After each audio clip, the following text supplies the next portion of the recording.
Hello and welcome to my channel. तो आज हम पढ़ने वाले हैं influence of the romantic period on John Keats poetic style and themes. ठीक है, जॉन कीट्स के ऊपर रोमांटिक पीरियड का क्या प्रभाव पड़ा, उनकी थीम्स क्या रही, ठीक है, उनकी पोएटिक स्टाइल क्या रहे, क्या वो थीम्स रोमांटिक पीरियड से मैच होती थी।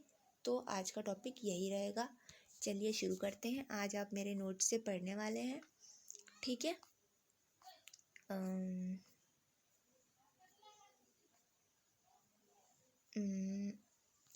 ये रहा, ठीक है। चलिए शुरू करते हैं। उनके ऊपर रोमांटिक पीरियड का क्या इन्फ्लुएंस रहा। The period from 1798 to 1830 is popularly known as the age of romantic revival. तो इस एज को क्या कहते थे? रोमांटिक रिवाइवल का एज कहते थे, 1798 से 1830 तक, ठीक है। और या फिर इसको हम द पीरियड ऑफ रोमांटिसिज्म भी कहते हैं। The poets like Wordsworth, Coleridge और Keats, Shelley, Byron and others were the gems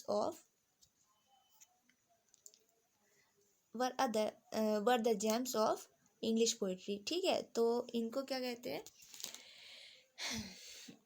ये सब क्या थे? ये थे जेम्स ऑफ इंग्लिश पोएट्री, यानी कि रत्न थे इंग्लिश पोएट्री के, ठीक है। वर्ड्सवर्थ, कॉलरिज, कीट्स, शेली, बायरन, ठीक है। इस पीरियड में क्या हुआ? ड्यूरिंग दिस पीरियड मतलब इस पीरियड के ये जेम्स थे, ठीक है, जिन्होंने क्या किया कि रोमांटिसिज्म की जो स्पिरिट थी उसको एकदम हाइट तक पहुंचा दिया, बहुत ही ऊंचाई तक पहुंचा दिया, ठीक है। Who took the spirit of romanticism to its height? Among all the romantic poets, the name of John Keats has been written with golden letters in the history of English literature। तो John Keats का जो नाम है ना, वो इतिहास में छप गया है, इंग्लिश लिटरेचर के इतिहास में छप गया है, ठीक है। गोल्डन लेटर्स यानी कि स्वर्ण अक्षरों से उनका नाम हिस्ट्री में छप गया है, इंग्लिश लिटरेचर की हिस्ट्री में। दो ही lived a very short life, उनका जो जीवन काल था वो बहुत ही छोटा था, पर फिर भी उन्होंने बहुत ही ज़्यादा कंट्रीब्यूशन दिया अपना। He has contributed a host of memorable romantic poems, ठीक है। तो उन्होंने बहुत सारा रोमांटिक पोएम्स उन्होंने दी है, ठीक है, बहुत ही ज़्यादा मेमोरेबल है, जैसे कि odd on a Grecian urn, ठीक है, और ode on a Nightingale, odd on melancholy, और ऐसे बहुत सारे, ठीक है। John Keats, a prominent figure of the second generation of English romantic poets, was deeply influenced by the romantic movement।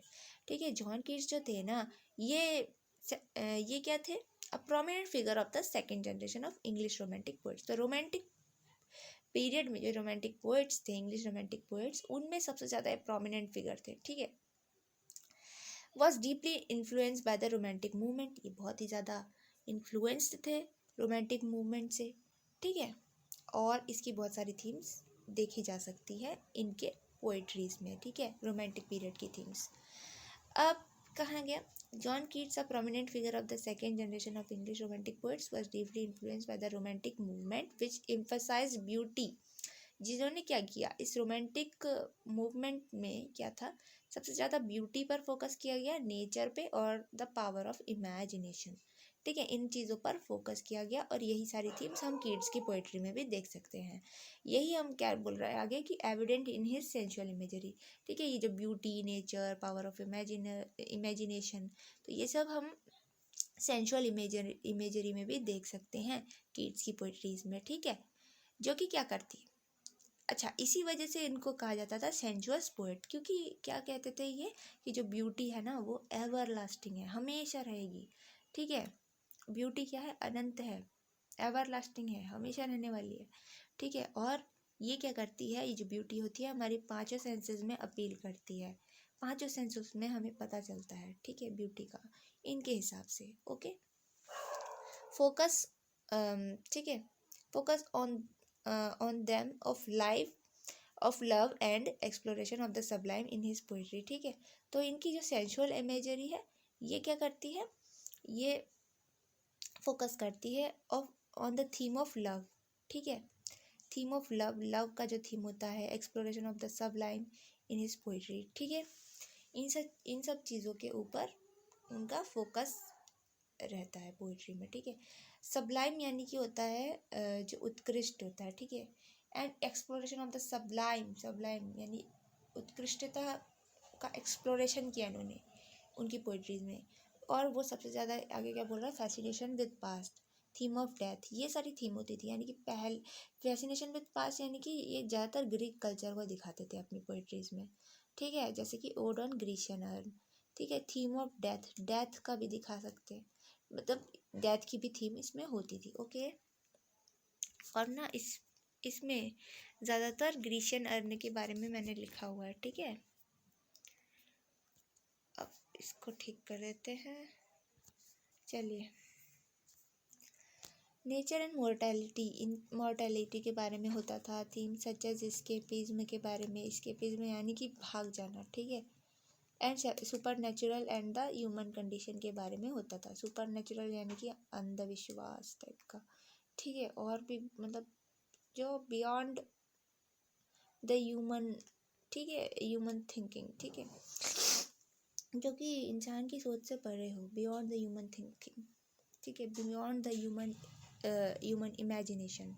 Keats was highly influence by romantic movement, ये romantic movement से बहुत ज़्यादा इन्फ्लुएंस थे। और ये क्या कहे जाते थे, he was an English romantic lyric poet, English romantic lyric poet थे। Whose verse is known for its vivid imagery, उनको मतलब बहुत सारे जो उनका वर्स होता था यानी कि जो पोइट्री होती थी वो विविड इमेजरी की वजह से फेमस है। और ग्रेट सेंसुअस अपील के बारे, मतलब अपील के लिए भी बहुत ज़्यादा फेमस है।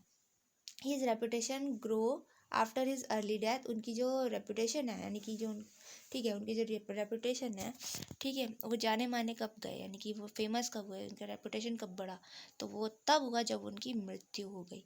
And he was greatly admired in the Victorian age, Victorian age को ही रोमांटिक पीरियड कहते हैं, तो विक्टोरियन एज में बहुत ज़्यादा उनकी तारीफ की गई। His influence can be seen in the poetry of Alfred Tennyson, Alfred Tennyson भी पोएट थे, तो उनके पोइट्री जो थी, उन अल्फ्रेड टेनिसन की जो पोइट्री थी उसमें इनका इन्फ्लुएंस देखा जा सकता है। एंड द प्री रैफेलाइट्स, ठीक है, प्री रैफेलाइट्स जो थे उनके पोइट्री में भी देख सकते हैं। ये इनके कुछ मेजर वर्क है। Intimation of Spenser in 1813, Endymion, Isabel और द पॉट ऑफ बेसिल, ठीक है, Hyperion, Lamia, ode to nightingale, ode to autumn, ode on a Grecian urn, ठीक है, eve of St Agnes, okay. चलो अब इनके क्या थे romantic themes in Keats ode, ठीक है, कीट के ओड में रोमांटिक थीम्स क्या क्या थी, देखो। प्योर पोएट्री, सबसे पहले तो ये प्योर पोएट थे, ठीक है, ऐसे समझा दे रहे, ठीक है। सबसे पहले तो क्या चीज़ थी इनकी पोइट्री में, ये एक प्योर पोएट थे, ठीक है। इनके पोइट्री में क्या होता था कि कभी भी कोई मोरालिटी की बात नहीं की जाती थी, ठीक है। यानी कि बहुत सारे पोइट्स के हिसाब से क्या था, एक मिनट इसमें बता दे रहे हैं, ठीक है।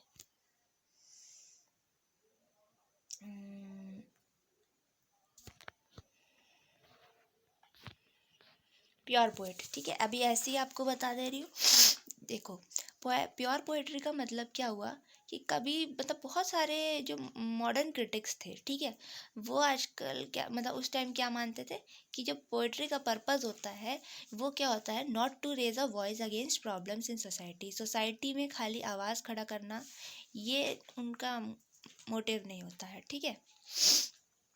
लेकिन कुछ पोएट ऐसे भी होते थे जो कि क्या करते थे कि अपनी पोइट्री के माध्यम से वो समाज में कुछ शिक्षा देना चाहते हो या मोरल देना चाहते हो, ठीक है। लेकिन जो किड्स थे ना वो ऐसे नहीं थे, वो क्या थे, प्योर पोएट थे, ठीक है। और प्योर पोइट्री क्या होती है, जिसमें कोई भी मोरल नहीं दिया जाता है, ठीक है।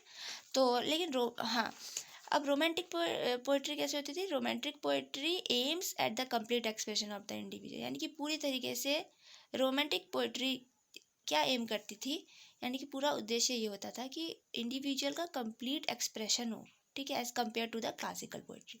यानी कि जब पहले की जो क्लासिकल पोइट्री होती थी उसमें क्या होता था, which aims at the expression of social experience, जिसमें सोसाइटी का क्या एक्सपीरियंस रहा इसके बारे में बात की जाती थी। Every poem of John Keats deal with problems of his own, और we can say that the poetry of Keats is the poetry of its own sake, उनके अपने जो विचार थे उसको व्यक्त करने के लिए होता था। ठीक है, चलो। He gives neither any message nor any advice. ठीक है, इस टाइप का मतलब कोई मैसेज नहीं देते, कोई एडवाइस नहीं देते हैं वो अपने अपने रीडर्स को। ठीक है, his poetry looks morality sorry his poetry lakhs morality, उसके पोइट्री में मोरालिटी कम होता है। ठीक है, अब आगे टॉपिक में बढ़ते हैं। फ़ोन में स्टोरेज कम है। ठीक है, वीडियो को लाइक शेयर सब्सक्राइब कर देना please. Escapism in John Keats poetry. ठीक है, इसके जॉन कीट्स पोइट्री में जॉन कीट्स की जो पोइट्री है उसमें एस्केपिज्म कहाँ देखने को मिलता है। सबसे पहली बात तो वो ज़िंदगी की जो हार्श रियलिटीज़ होती है ना, उससे बचना चाहते थे। इसीलिए ज़्यादातर वो क्या करते थे कि अपने पोइट्री में वो ज़िंदगी से मतलब क्या होता था कि मतलब जो जॉन कीट्स थे उनके लाइफ में बहुत ज़्यादा परेशानियाँ थी। ठीक है, तो जॉन कीट्स के बचपन में भाई भी मर गया था। ठीक है, ट्यूबरक्लोसिस की वजह से उसकी मम्मी की भी डेथ हो गई थी। ठीक है, उनकी मम्मी की डेथ हो गई थी तो, और उनको खुद भी बीमारी थी। और फिर उनके जो अफेयर था फैनी ब्राउनी के साथ, ठीक है, उनका जो रिलेशन था वो भी ठीक नहीं रहा। ठीक है, अनफुलफिल्ड था। अब क्या हुआ कि वो अपने जीवन में हार्श रियलिटीज से बचना चाहते थे, इसीलिए अपनी वो पोइट्री में क्या ढूंढते हैं, प्लेजर ढूंढते हैं। ठीक है, he finds pleasure in his imagination. Imagination में वो क्या करते हैं, खुशी पाते हैं। ठीक है, where he creates a world of his own, जहाँ वो अपनी एक दुनिया बना लेते हैं। He enjoys the company of birds. ठीक है, तो मतलब वो नेचर्स में जो चीज़ें होती है उसके साथ अपनी एक कंपनी बना लेते हैं, अपनी ख्यालों में खो जाते हैं अपनी पोइट्रीज़ में। ठीक है, ओडोना ग्रेशियन में ओडोना नाइटेंगल में भी वो नाइटेंगल की आवाज़ में खो जाते हैं। ठीक है, उसके साथ अपनी एक दुनिया बना लेते हैं। और ऐसे ही ओडोना ग्रेशियन में वो क्या करते हैं कि ओडोना ग्रीशियन अर्न में जो पेंटिंग जो होती है, ठीक है, पेंटिंग बनी हुई होती है, उस पेंटिंग्स की मतलब वो क्या करते हैं, उन पेंटिंग्स में खो जाते हैं। ठीक है, उन पेंटिंग्स में खो जाते हैं, उसमें जो लोग बने हैं उनकी दुनिया में मतलब वो इमेजिन करने लगते हैं, और इसी से उनका एस्केपिज्म का पता चलता है कि वो दूसरी दुनिया में भाग रहे हैं। ठीक है, दूसरी दुनिया में मतलब वो फिर ये क्या है कि कोई ऐसे ही नॉर्मल इंसान नहीं समझ सकता है जितना कि एक पोएट लोग समझते हैं। ठीक है, तो अपनी इमेजिनेशन में खो जाते हैं। ठीक है, और अपनी हार्श रियलिटीज़ ऑफ लाइफ से बचना चाहते हैं। अब नेक्स्ट पढ़ते हैं। ठीक है, ये देखिए, इस पेज को खींच लीजिएगा। ठीक है, इसमें वही बोल रखा है। अब देखिए, इसमें कह रहे हैं कि heard melodies are sweet but those unheard are sweeter. यानी कि वही कह रहे हैं कि जैसे मैं स्केपिज्म में बता रही थी, वो स्केपिज्म का ही पार्ट है ये। तो कह रहे हैं कि हर्ड मेलोडीज यानी कि जो सुनी हुई मेलोडी होती है ना, वो तो अच्छी होती है, स्वीट होती है, लेकिन जो नहीं सुनी होती है वो तो पता नहीं कितनी स्वीटर होंगी। तो वो कह रहे हैं कि इससे हमें कीट्स के इमेजिनेशन का पता चलता है कि वो कितना ज़्यादा फैसिनेटेड है, वो मतलब उस दुनिया को महसूस करना चाहते हैं। ठीक है, अब आप इसको देख लीजिए। Okay,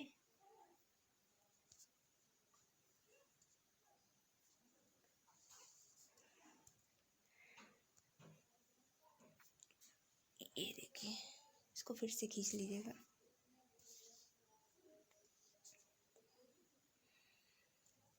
Keats love for beauty. अब जो कीट्स हैं वो क्या करते हैं, उनका जो लव है ब्यूटी के लिए, या फिर हम उनका सेंसुअसनेस कह सकते हैं।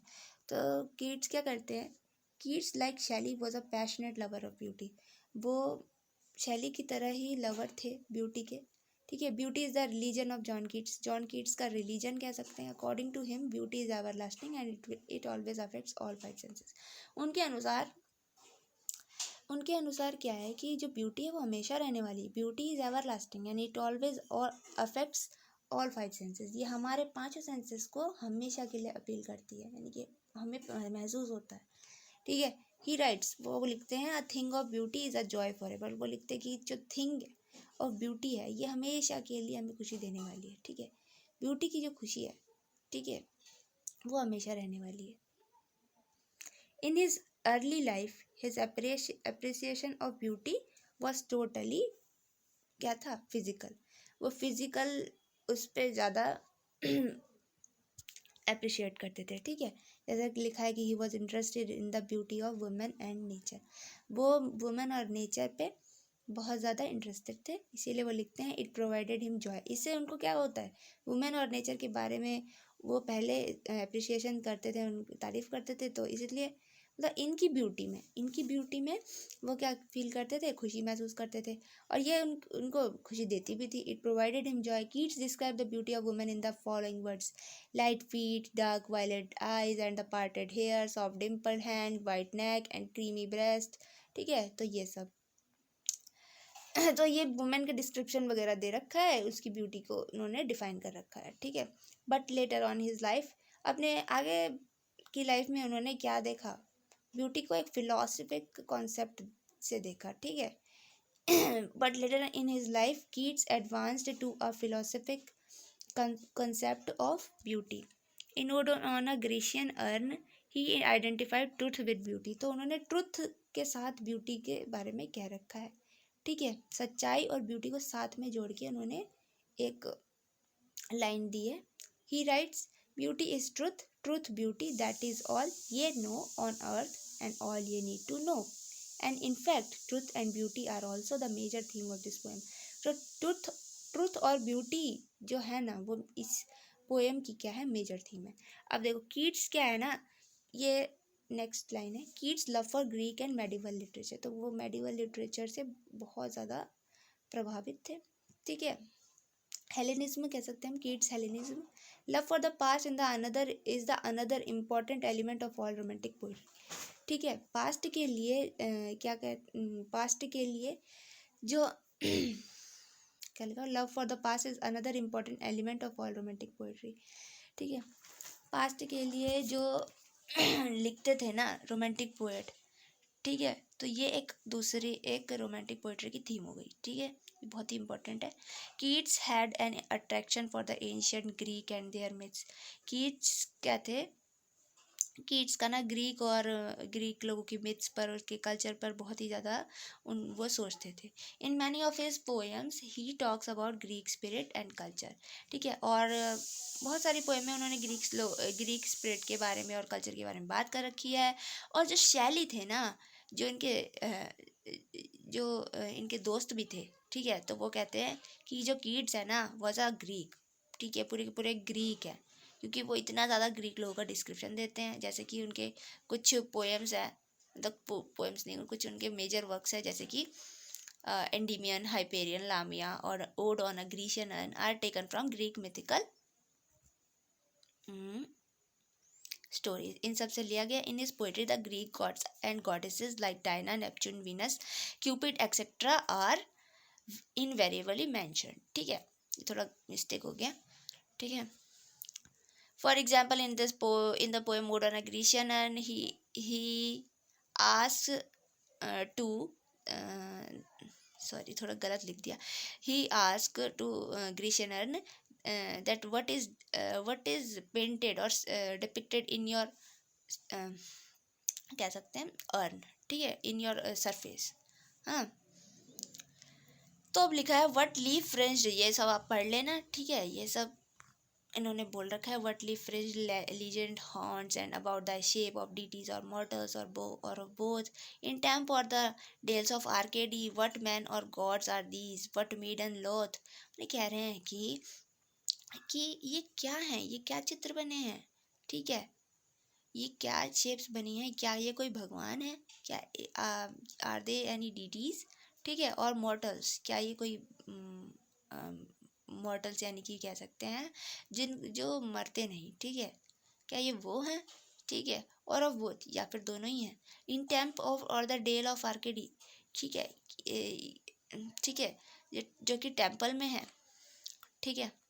इन Tempe or the dale of Arcady, क्या है, आर्केडी के डेल्स हैं, ठीक है। What men or gods are these what maiden loth, ठीक है। ये सब क्या है, तो कह रहे कि ये सब क्या है, कोई भगवान है क्या, ये है, ये कोई मेडेंस है, ठीक है। Keats poetry is a mixture of various allusion, तो कह रहे हैं कि ये कीट्स की जो पोइट्री है बहुत सारे एल्यूजन्स का मिक्सचर है। एल्यूजन्स यानी कि जो पास्ट के बारे में बात करी जाती है जिसमें, ठीक है। अब देखो, ठीक है, यहाँ थोड़ा सा गलत समझा दिया होगा लेकिन आप इससे पढ़ लीजिए। Keats poetry is a mixture of various allusion to the art, culture and the literature of Greek. In this regard, Ode on a Grecian Urn is a perfect instance. ठीक है, कह रहे हैं कि इस तरीके से हम समझ सकते हैं कि Ode on a Grecian Urn is a perfect instance, ठीक है, परफेक्ट एग्जाम्पल है।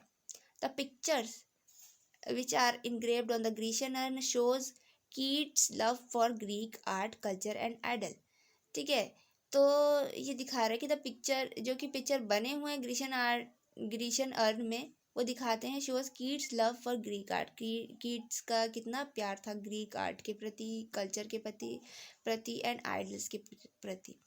For instance, we can interpret from the above lines taken from Ode on a Grecian Urn, in which poet is asking to earn. अब देखो इसमें क्या बोल रखा है, जिसमें पोएट है जो Ode on a Grecian Urn में जो पोएट ने कहा रखा है, ठीक है, क्या बोल रहे हैं देखो। in which poet is asking, poet पूछ रहे हैं अर्न से that what kind of figures are engraved on the surface of urn, क्या पिक्चर बनी हुई है तुम्हारे सरफेस में। he says the figures related to the deities or mortals, क्या ये कोई भगवान के चित्र हैं, क्या ये मॉर्टल्स के चित्र हैं, ह्यूमन बींग्स के हैं, ठीक है, और ऑफ बोथ, ठीक है। सॉरी, इमॉर्टल गलत बता दिया था मैंने। इमॉर्टल वो लोग होते हैं जो मरते नहीं, इमॉर्टल वो होते हैं जो कि मर जाते हैं, वो जो कि मर जाते हैं, जो कि नश्वर हैं, ठीक है, ह्यूमन बींग्स, ठीक है।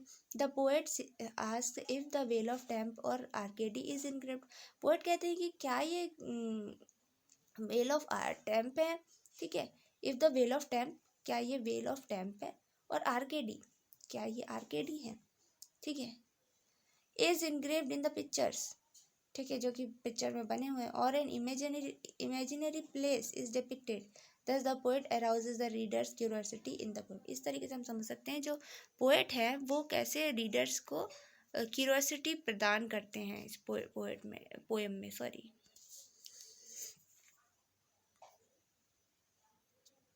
Beauty of nature in ode on a Grecian earn, अब देख सकते हैं इसमें इन्होंने बोला था the beauty of nature is captured through the earns depiction of scenes like trees with eternal happy bows, a heifer with garlands, and a world where seasons and times are frozen, highlighting nature's enduring beauty in art. Fair youth, beneath the trees, thou canst not leave thy song, nor ever can those trees be bare. ठीक है, इसमें beauty of nature को भी दिखाते हैं ये, ठीक है, और दिखाते हैं कि कैसे जो ब्यूटी है वो इमॉर्टल हो गई है ग्रीशियन अर्न में, ठीक है। वो कह रहे हैं कि फेयर यूथ, मतलब तुम क्या हो, fair youth beneath the trees, यानी कि जो लोग तुम बैठे हुए हो पेड़ के नीचे, तुम कभी भी क्या होगा, दाउ कांस्ट नॉट लीव, तुम वहाँ पे बैठे हो तो भाई तुम बैठे ही रहोगे, तुम छोड़ नहीं सकते। दाई सॉन्ग नॉर इवन कैन, ठीक है, दोज ट्रीज बी बेयर, ठीक है, और ना ही ये जो तुम सॉन्ग बजा रहे हो ना, ये जो सॉन्ग बजा रहे हो ये भी कभी नहीं तुम छोड़ सकते, ठीक है। Nor ever can those trees be bare, और ये जो पेड़ है ना ये कभी वो नहीं हो सकते, ये भी कभी खाली नहीं हो सकते। Keats was one of the greatest lover and admirer of nature, ठीक है, और ये इस लाइन से हम समझ सकते हैं कि जो कीट्स थे वो बहुत ही ज़्यादा ग्रेटेस्ट लवर थे एंड एडमायरर थे नेचर के। पर नेचर इज़ हाईली सेंसुअस, क्योंकि जो नेचर होता है ना, ठीक है, उनके लिए क्या था कि जो नेचर था इज़ हाईली सेंसुअस, बहुत ज़्यादा सेंसुअस था, ठीक है। Nature appeals his senses, Crompton and Rickett observe various Wordsworth spiritualizes and Shelley intellectualizes nature. Keats is content to express her nature. हर यानी कि कह रखा है, हर यहाँ नेचर से बोल रखा है, ठीक है। कीट्स से मत समझना, थ्रू द सेंसेस, ठीक है। Keats is content to express nature through the senses, Keats क्या है, संतुष्ट हैं, ठीक है, खुश हैं कि वो नेचर को सेंसेस में क्या कर रहे हैं, एक्सप्रेस कर रहे हैं। The colour, the sound, the touch, the pulsating music, these are the things that stir him to his depths, ठीक है। ये सब चीज़ें जो कलर, टच, साउंड, ये सब चीज़ें उनके सेंस में अपील करती है, ठीक है। These are the things that stir him to his depths. For Keats, nature nature remained the ultimate source of poetry and joy. He writes, for what had made the sage or poet write but this fair paradise of nature's light. अच्छा देखो, ये मैंने खुद ही बना रखे हैं ये notes, ठीक है, बहुत से सोर्सेज से मैंने बनाए हैं, तो प्लीज़ लाइक शेयर सब्सक्राइब कर देना।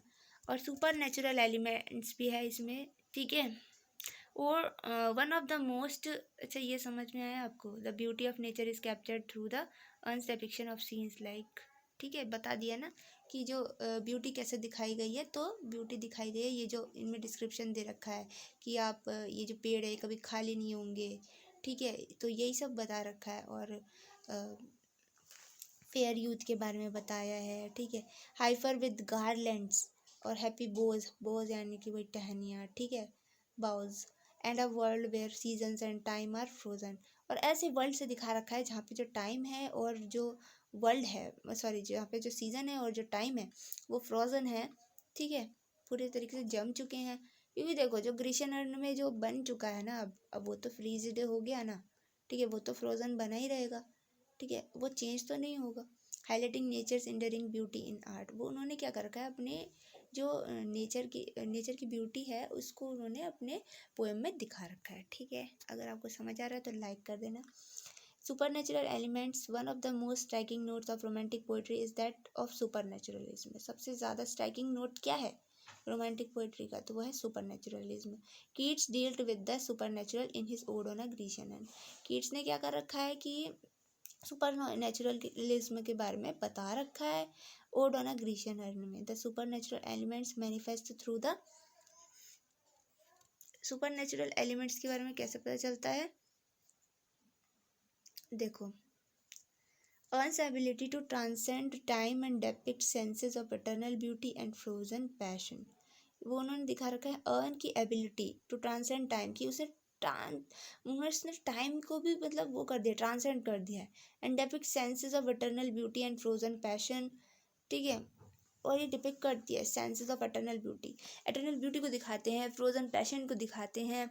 फ्रोजन पैशन यानी कि कामों को दिखाते हैं, ठीक है, जो भी उसमें काम हो रहा है, ठीक है। फ्रोजन यानी कि जो उसमें चित्र बने हुए हैं वो कैसे फ्रीज्ड हैं, उसमें जो लोग काम कर रहे हैं वो हमेशा के लिए फ्रीज हो चुके हैं। सजेस्टिंग अ रियल्म बियॉन्ड मॉर्टल एग्जिस्टेंस, ये ऐसी चीज़ को सजेस्ट करता है कि ये क्या है, रियल्म है बियॉन्ड मॉर्टल एग्जिस्टेंस, ठीक है, मतलब मॉर्टल लोग इसको समझ नहीं सकते। For example, its story seem to come to life for the speaker, ठीक है, कि इसकी जो स्टोरीज है वो ऐसा लगता है जैसे वो जीवित हैं, जीवांत हो जाती हैं, ठीक है।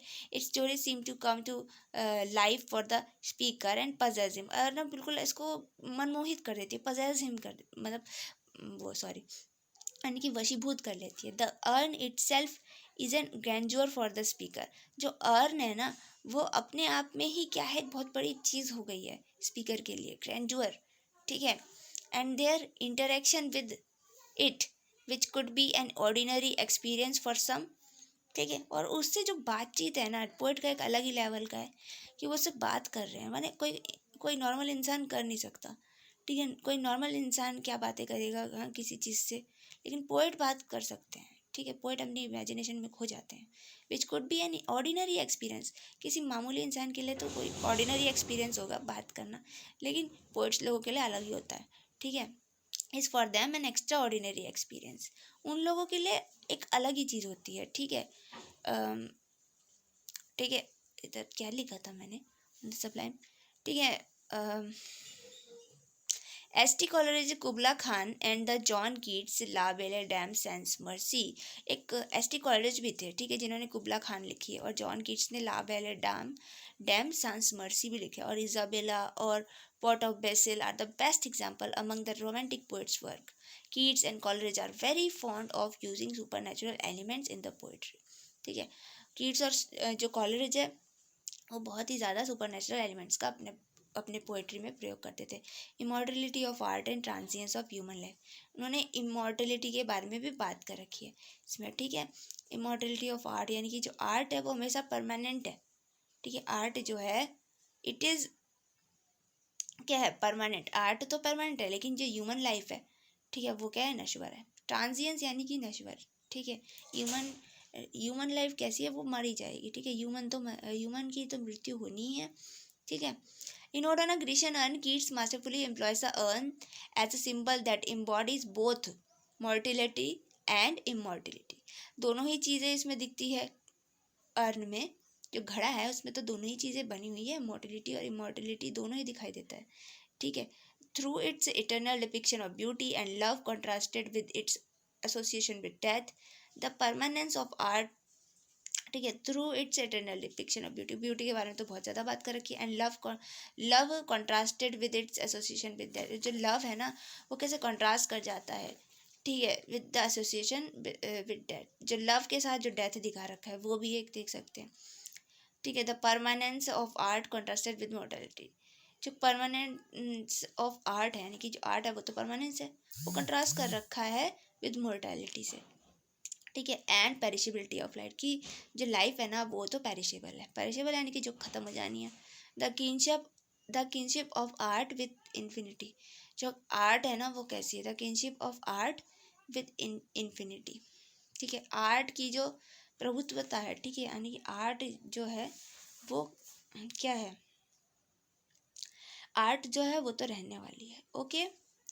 The kinship of art with infinity, art जो है वो इनफाइनाइटली रहने ही वाली है। सिंपली वी नहीं sorry simply Keats want to say, यहाँ थोड़ा सही कर लेना, वी नहीं है यहाँ पे, simply Keats wants to say that human beings and other creatures and even the artist the picture of urn are mortal, ठीक है, they will die, बट जो आर्ट है वो तो नहीं मरने वाली, ठीक है। कह रहे कि ये जो चीज़ें हैं, सिंपली कहना चाहते हैं कीट्स की जो जितनी भी चीज़ें जो इसने बनाया इस आर्ट को, ठीक है, अर्न को बनाया, पिक्चर बनाया, वो तक मर गया, ठीक है, वो तो मॉर्टल है ही, और जो अदर क्रिएचर भी जो बने हैं वो तो है ही, ठीक है, वो तो मॉर्टल है, वो मर जाने हैं, दे विल डाई। लेकिन जो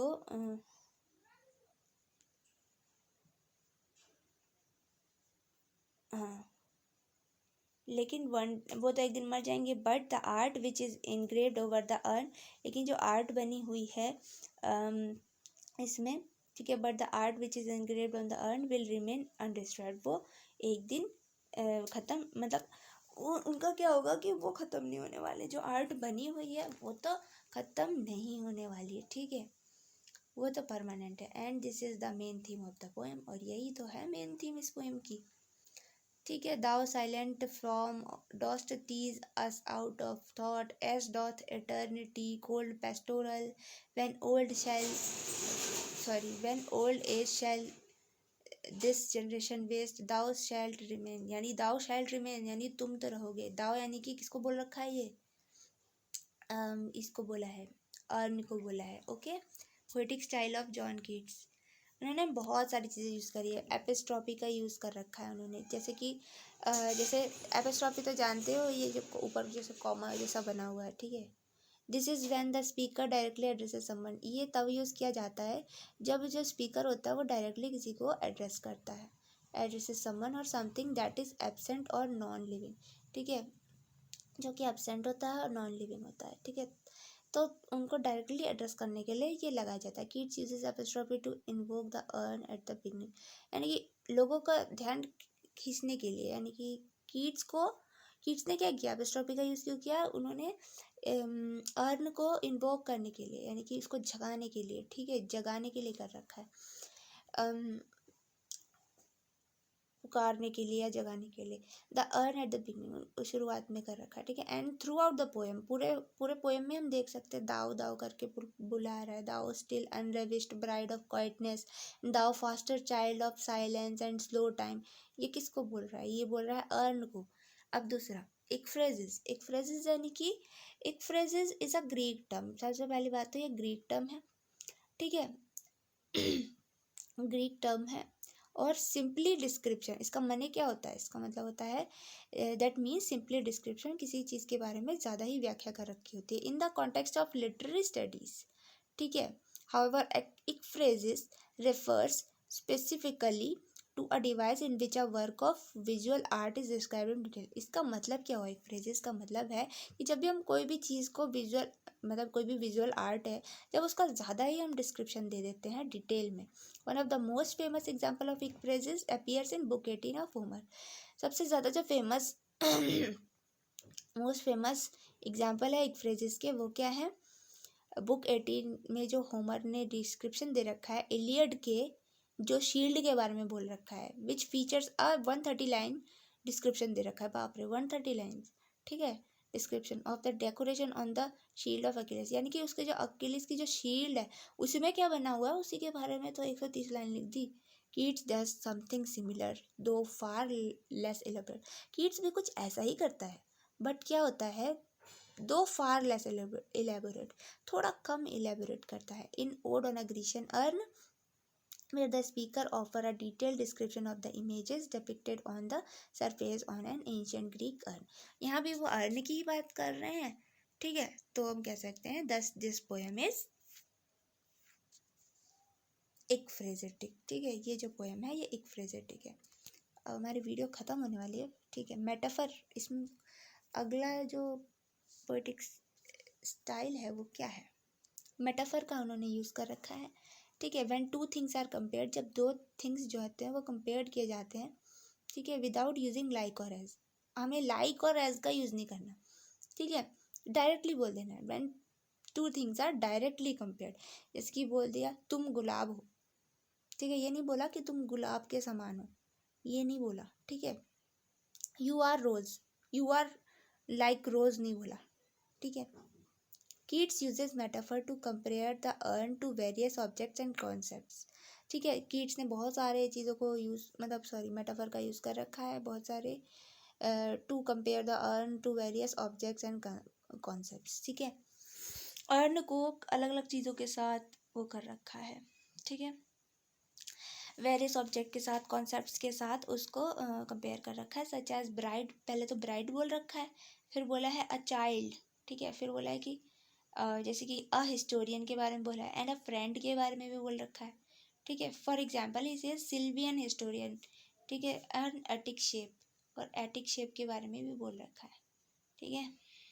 अलिट्रेशन, अलिट्रेशन माने होता है when words that start with the same sound and repeated close together, ठीक है। अलिट्रेशन का मतलब होता है जब कोई वर्ड होते हैं, ठीक है, when words that start with the same sound are repeated close together, हाँ, जो कि सेम साउंड करते हैं, ठीक है, आर रिपीटेड क्लोज टुगेदर माने कि आसपास में ही बार बार रिपीट करे जाते हैं। Keats uses alliteration to create musicality, Keats जो हैं वो म्यूजिकलिटी को दिखाने के लिए ऐसा करते हैं, ठीक है, रिदम को दिखाने के लिए करते हैं। जैसे कि उन्होंने लिखा है for example is leaf French legend, ठीक है, हैप्पी मेलोडिस्ट, बोल्ड लवर, ठीक है, ये देखो बोल्ड लवर, ये थोड़ा थोड़ा मैच कर रहा है, BOLO, लीफ, फ्रेंच्ड, लीजेंड, ठीक है, हैप्पी, मेलोडिस्ट, ए की साउंड आ रही है, ठीक है, बोल्ड में ओ की साउंड आ रही है, लवर लवर, ठीक है, ओके। सिंबॉलिज्म माने होता है कि व्हेन एन ऑब्जेक्ट और idea represent something else beyond it's literal meaning, ठीक है, जब कोई ऑब्जेक्ट या फिर कोई आइडिया क्या करता है, रिप्रेजेंट समथिंग एल्स, कुछ अलग ही एक्सप्रेस करता है, रिप्रेजेंट करता है, बियॉन्ड इट्स लिटरल मीनिंग, उसका मीनिंग कुछ अलग निकल, उसकी जो लिटरल मीनिंग होती है उससे कुछ अलग ही वो रिप्रेजेंट करता है, ठीक है। Keats uses symbolism to represent different aspects of life, Keats जो है वो ये सिम्बॉलिज्म का यूज़ क्यों करते हैं, to represent different aspects of life, जिंदगी के जितने भी पहलू होते हैं, अलग अलग पहलू, उसको दिखाने के लिए करते हैं। थ्रू द इमेजेस और द ऑन द अर्न, ठीक है, ये कैसे दिखाया रखा है उन्होंने, अर्न में ये सब अर्न के जो इमेजेस है, ठीक है, उसके बारे में डिस्क्रिप्शन देके। Keats uses symbolism to represent different aspects of life through the images on the urn, इन सब जो अर्न में जो इमेजेस बने उसके माध्यम से वो सिम्बॉलिज्म दिखा रहे हैं। For example he uses trees to symbolize nature, trees का यूज़ कर रखा है ताकि वो नेचर को सिम्बलाइज कर सके, ठीक है। पाइप्स को यूज़ कर रखा है टू सिम्बलाइज म्यूजिक, ठीक है, पाइप्स यानी कि वही फ्लूट वगैरह जो कुछ भी बजा रहे हैं वो, ठीक है। Lovers to symbolize romance, lovers को दिखा रखा है रोमांस को सिंबलाइज करने के लिए। सेक्रीफाइस टू सिंबलाइज रिलीजन, ठीक है। And town to symbolize society. Okay, personification. Keats uses personification to give life and emotion to the urn and its scene. Keats क्यों यूज़ करता है personification का? ताकि वो अर्न में जो इमोशन है, ठीक है, अर्न में जो इमोशन है ना, उसको दिखाने के लिए और उसके सीन्स को ऐसा पर्सोनिफाइड करने के लिए, ठीक है, कि वो ऐसा है कि जैसे कि वो जीवित हो गए हों, ऐसा दिखाने के लिए, एक लाइफ देने के लिए। For example he says fair youth who Cannes not leave, ठीक है, दाई song a happy bows that cannot shed your leaves, and little town thy streets forevermore will silent be. Rhyming scheme इसमें use करी है। The rhyming scheme of the poem is A B A B C D E C D in each stanza. This means that the first and third lines rhymes with each other. The second and fourth lines rhyme with each other and so on. Use of paradox, इसमें कुछ paradoxical element भी use करे हुए हैं, वो तो कर ही हुआ है, ठीक है। To show paradical nature of art, sorry paradoxical nature of art, ठीक है, which is both alive and dead, जो मतलब पैराडॉक्सिकल नेचर को दिखा रखा है, ठीक है, आर्ट में, कि जिसमें क्या है, दोनों ही चीज़ें हैं, अलाइव चीज़ें भी हैं, ठीक है, और डेथ का भी डिस्क्रिप्शन है, ठीक है। डेथ और जो अलाइव चीज़ें हैं वो एक साथ दिखा रखी है इसमें, ठीक है।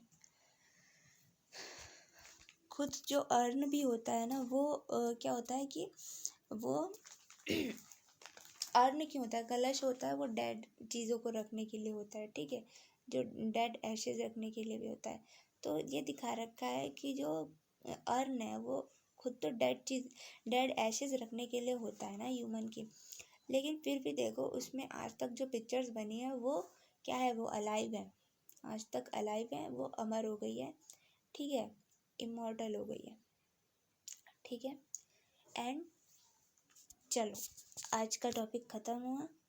Thank you and like share subscribe to my channel. अगर अच्छा लगे तो प्लीज़ सब्सक्राइब कर देना, ठीक है, और please like share subscribe to my channel, share with your friends and family too, okay. Thank you so much for watching.